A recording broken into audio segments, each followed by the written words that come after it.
¿Crees que son justas las oposiciones? Para nada. Con 16 años tuve un profesor que me dijo que tal vez no podría sacarme una carrera porque no llegaba al 5 y si llegaba, llegaba justa. La educación está muy estructurada y muy anquilosada en el pasado.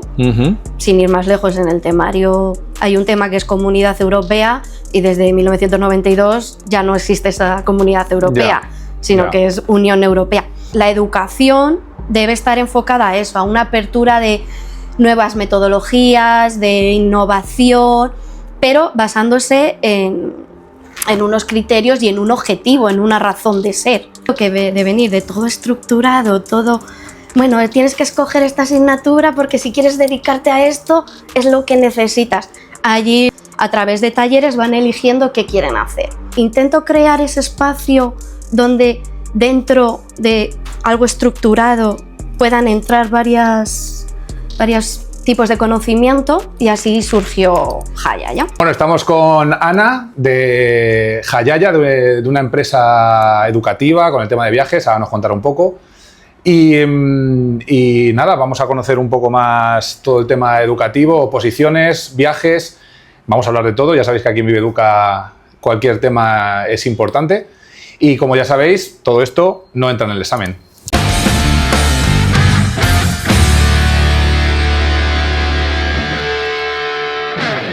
Bueno, Ana, cuéntanos un poco en qué momento estás, qué haces, quién eres, por qué vamos a hablar, por qué tenemos esta charla. Pues te diría que estoy en un momento y que he estado toda mi vida en un momento de cambio constante, de ir adaptándote a las circunstancias y al momento y buscando nuevas opciones, nuevas formas de entender el mundo, nuevas formas de expresarte, de crear espacios donde todo el mundo pueda acceder a ellos.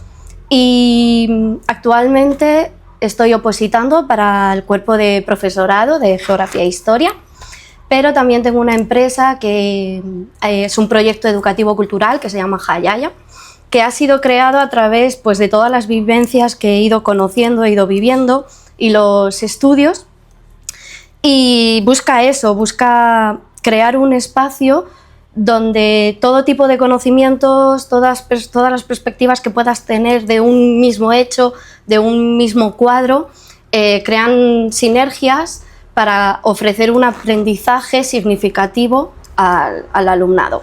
¿Qué estudios tienes relacionados, educativos? Cuéntanos un poco. Bueno, pues podría empezar por la parte negativa, porque con 16 años tuve un profesor que me dijo que, bueno, se lo comentó a mi madre, la típica tutoría, que tal vez no podría sacarme una carrera porque no llegaba al 5 y si llegaba, llegaba justa. ¿Qué pasaba? Que a mí, personalmente, sí me gustaba estudiar y me gustaba aprender. Yo siempre recuerdo los libros donde al final del tema te aparecen como pequeñas curiosidades del mundo, pequeños experimentos. A mí era lo que me gustaba, no me gustaba el tema. Además me acuerdo todo lo que había a día de hoy. Y claro, pero no entraba dentro de apréndetelo como un papagayo, escríbemelo como tal y como te lo he dicho, sino que, por ejemplo, va a sonar así, pero durante el tema de la Revolución Rusa, yo no me preocupaba por quién era Lenin, a mí me preocupaba qué pensaba la gente que vivía ese suceso. O sea, como que intentaba en mi mente buscar más perspectivas. Y yo iba para INEF, pero como no me enteré, fue el año que cambió la EBAU, la prueba de acceso a la universidad, con lo cual dije, bueno, pues si no puedes con el enemigo, únete a él. Y me matriculé en Historia y en Turismo. La verdad es que gracias a la mente abierta que tengo, dije, bueno, pues le voy a dar una oportunidad. Y me fue gustando. Y me fue poco a poco engatusando, además sobre todo porque al ser dos carreras que se complementan y turismo tocas todos los palos, por ejemplo, de una empresa, desde recursos humanos hasta contabilidad de costes. En historia ya no es solo la historia de Revolución Rusa, sino hay historia social, historia económica, hay geografía física, y ya fue como que me fue gustando. Erasmus fue un Erasmus no al uso porque ¿Dónde fue? En Roma. Me dediqué a viajar por Italia, me dediqué a participar en actividades con la universidad, a empezar a perfilar los trabajos finales de grado. Qué bueno. Y volví. Cambió el personal docente que firmaba los documentos para irte de Erasmus y al volver ya no era la misma y me dijo que ella no había firmado ese convenio, con lo cual no me firmaba. ¿Qué pasó? Que tuve de nuevo que hacer otra vez todas las asignaturas que me llevé. En Roma los profesores me decían, pero nosotros te mandamos las listas, te mandamos los justificantes de que has participado, que sepan que has estado, nada.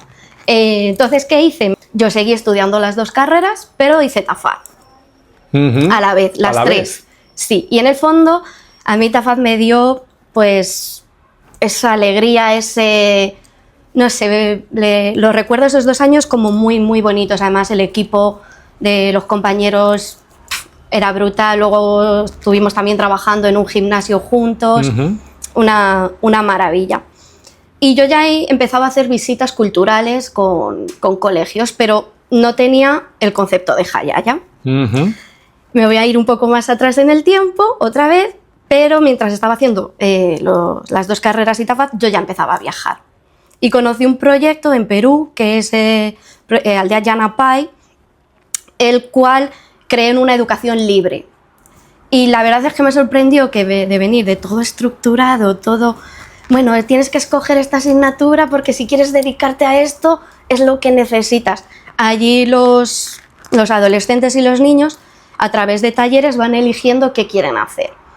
Y como seguí estando en contacto con ellos me di cuenta de, al chaval que le gusta la cocina ha hecho talleres de cocina y ahora está trabajando de ello. Y no era un as en las matemáticas, o uno que tocaba la música de forma autodidacta y con talleres, daba gusto escucharle, te derretías al escucharle tocar la guitarra. Y pues empezó así, dije, y si intento crear ese espacio donde dentro de algo estructurado puedan entrar varios tipos de conocimiento, y así surgió Hayaya. ¿Qué pasa? Que a mí me faltaba la parte educativa, con lo cual hice el máster de profesorado para la ESO. 2 carreras y un máster. Sí, pero sigue todavía.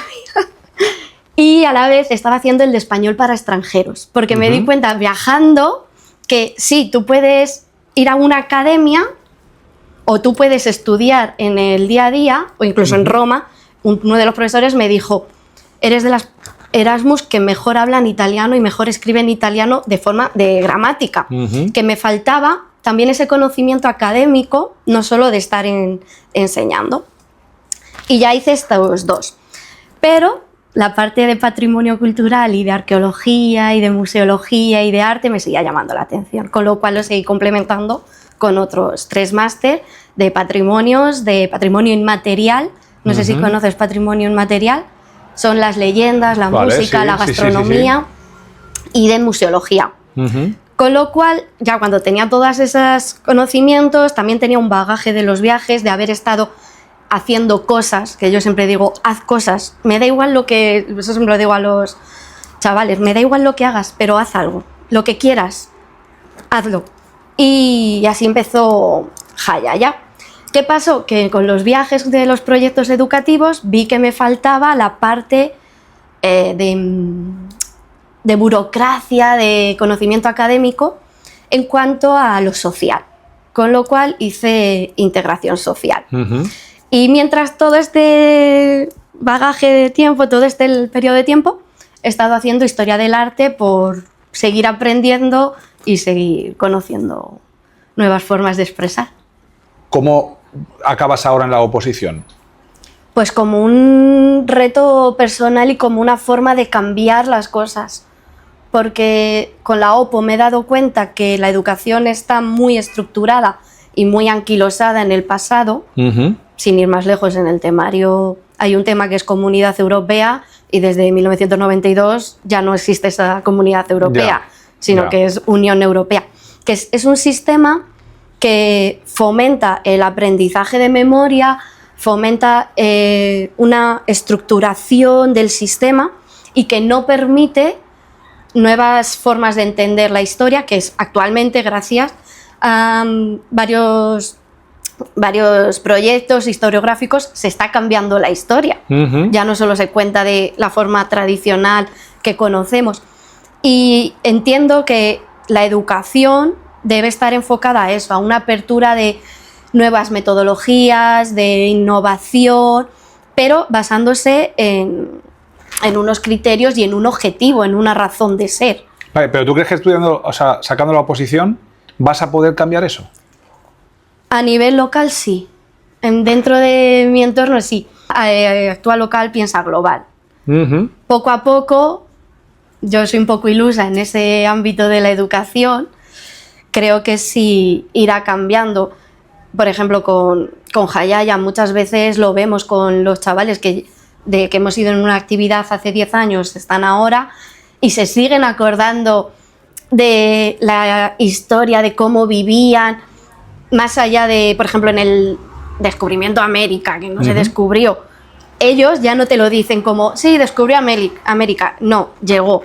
Y ya es como más, poco a poco vas creando una sociedad pues más justa, más equitativa, donde todas las formas de ver, de pensar el mundo están dentro, por eso creo. Y la oposición es una forma, es un reto personal y una forma de cambiarlo. ¿Qué pasa? Que también el sistema educativo, y una vez que acabas tu formación, o te colocas en algún colegio, o tienes que empezar a hacer extraescolares, o tienes que empezar a hacer comedores, o te preparas la OPO. Es que son esas tres opciones, o lo que creas. O lo que estamos haciendo nosotros, que es ayudar a gente a abrir un camino fuera de España, viendo la educación en otros tipos de países, como es el caso de Irlanda, que estamos llevando a gente para allá, como nosotros fuimos en su época, porque es una salida que no te cuentan. Entonces, al final, el desconocimiento muchas veces hace que te quedes eso, en oposición, en comedores, en extraescolares, en clases particulares, o tener la suerte de tener un familiar que te pueda meter en un colegio a trabajar. Además es que no se valora esa idea. Por ejemplo, cuando empecé Hayaya me decían, ¿pero qué haces? Si eso no sirve para nada. O los profesores me decían, pero ¿cómo vas a dar matemáticas a través de dentro de un museo, o lengua y literatura en una piscina? Te decían, ¿cómo es eso?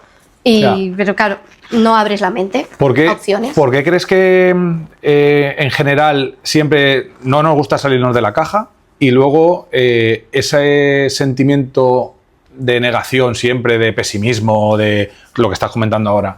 No hagas eso, pero ¿cómo tal? ¿Pero cómo se te ocurre? O sea, no, tienes que hacer matemáticas en el aula con la pizarra y tienes que hacer lengua con un libro abierto, con los poemas de Federico García Lorca, que son estupendísimos, pero hoy en día se podría ir cambiando cosas para que la educación fuera más motivadora para los alumnos, porque yo creo que, no sé cómo lo verás tú cuando llegan a Hayaya, pero ¿cómo ves la educación hoy en día y cómo ves el alumnado de hoy en día? Cuando van al museo, aburridísimo. Lo mejor ha sido el autobús. Ya. Y ahora vienen, dicen, bueno, ¿y qué vamos a ver? Una vez que ya lo han vivido y ya lo han descubierto, que no es solo el cuadro de, bueno, pues tal, ya quieren. Y ya les gusta, y luego, además luego acabamos con una manualidad donde se aplica todo, que es diferente, pero en el fondo estás contando los mismos contenidos. Lo único que le has dado un nuevo formato. Le has dado la vuelta. Y yo creo que el miedo que tiene la educación, el sistema, es al fracaso. A que, por ejemplo, por salirte de hacer matemáticas en una pizarra, vayas afuera del aula a medir el área del campo de fútbol, a hacer trigonometría con la canasta, con la portería. Que no salga un producto tangible. Pero lo que no se está valorando es todo el proceso de aprendizaje previo. Ujú. Y yo creo que en el sistema es el miedo a que no salga. Y que luego dentro también vivimos en un sistema estructurado, Ujú. donde hay unas notas, donde hay unas calificaciones y hay que justificar eso. La forma más fácil de justificar es a través de un examen. ¿Cómo cambiarías tú eso? Pues, por ejemplo, yo lo cambiaría a través de ítems o a través de un proceso. Y que el alumno, no solo de, bueno, tienes que conseguir el producto final. No, bueno, has llegado hasta la mitad. O incluso no has llegado, o has llegado bien y has descubierto otra forma diferente de llegar. Ujú. Pues yo valoraría eso mucho más que 2 más 2, 4. Ujú. Valoraría que fuera un 3 más 1, 4.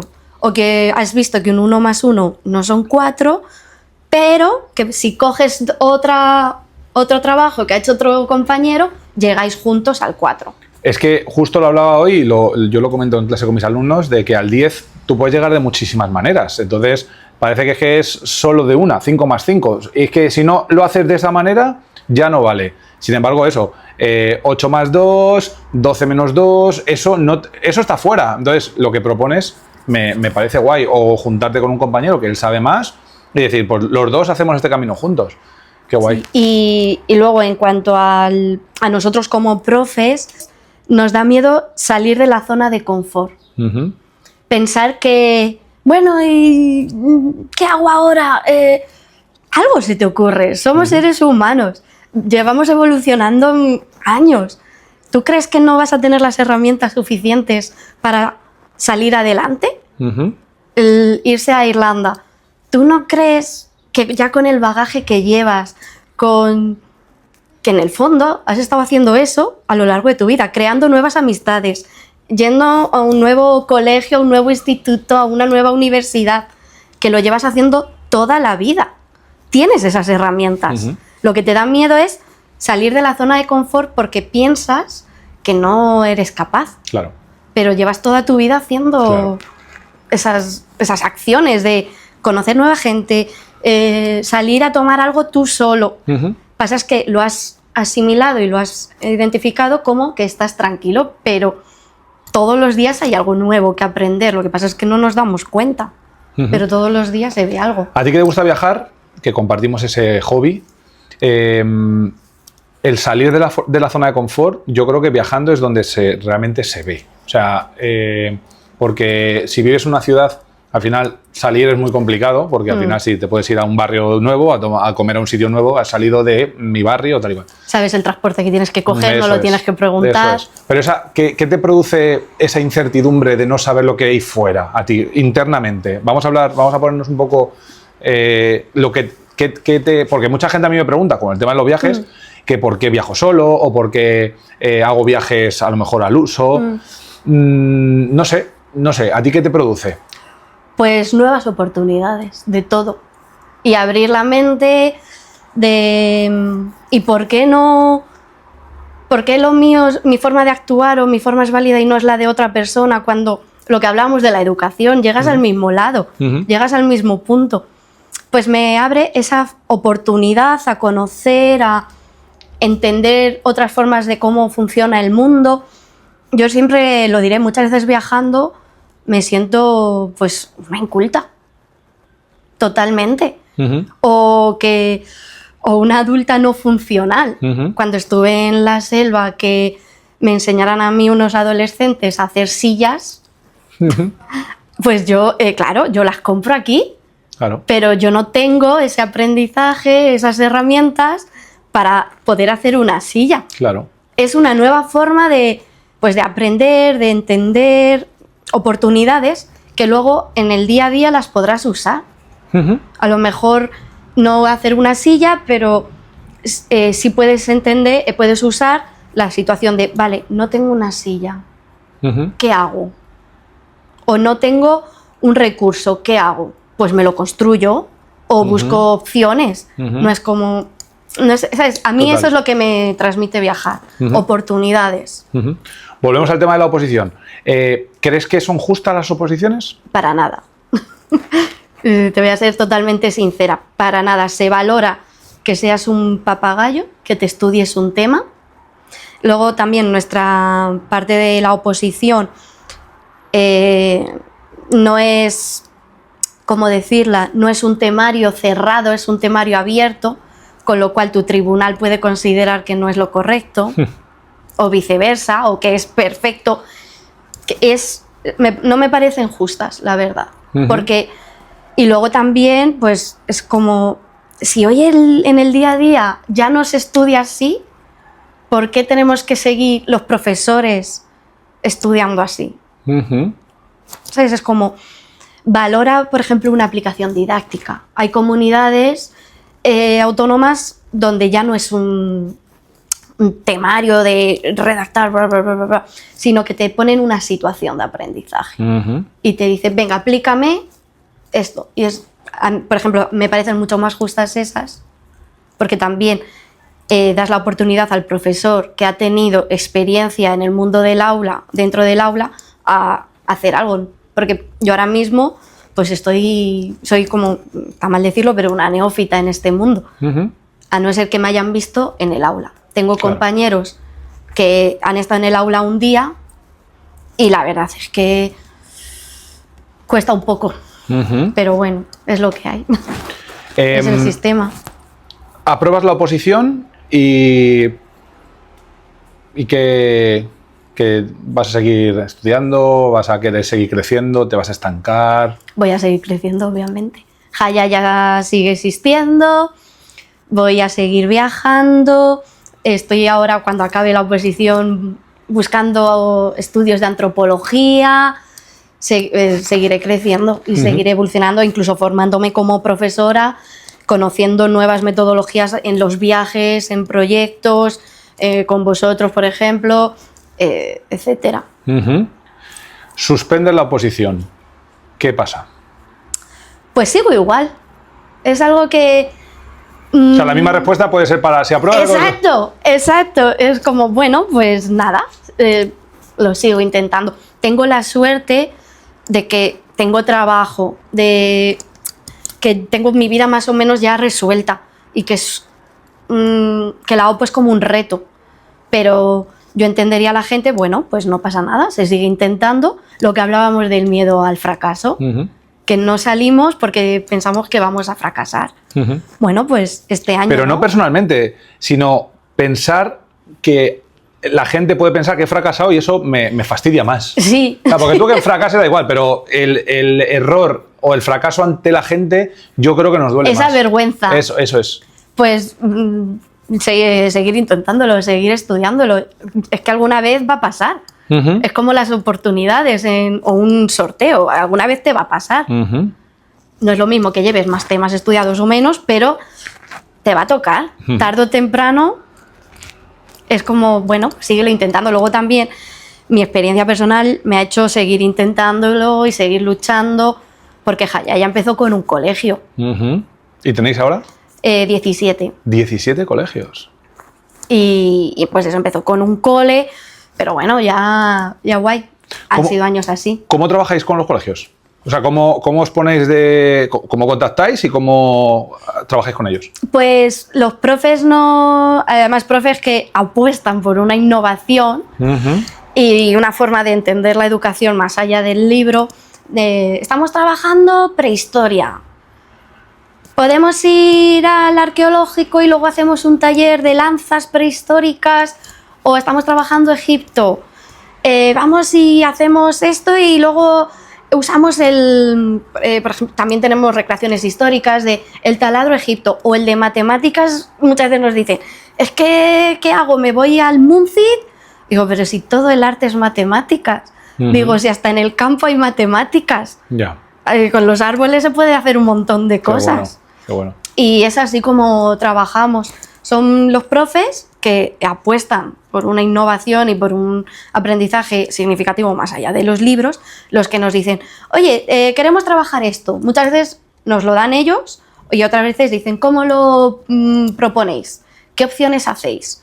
Y está guay y nos gusta. Qué guay. Pero claro, existe esa minoría que apuesta por estas cosas. Qué guay. Pues última pregunta. ¿Hacia dónde crees que va dirigida la educación? Vale, va muy despacio. Va dirigida hacia esas nuevas metodologías, innovación, donde se empieza a valorar más el proceso que el resultado, pero va muy, muy despacio. Y sin embargo la sociedad va a una velocidad de cambio abismal.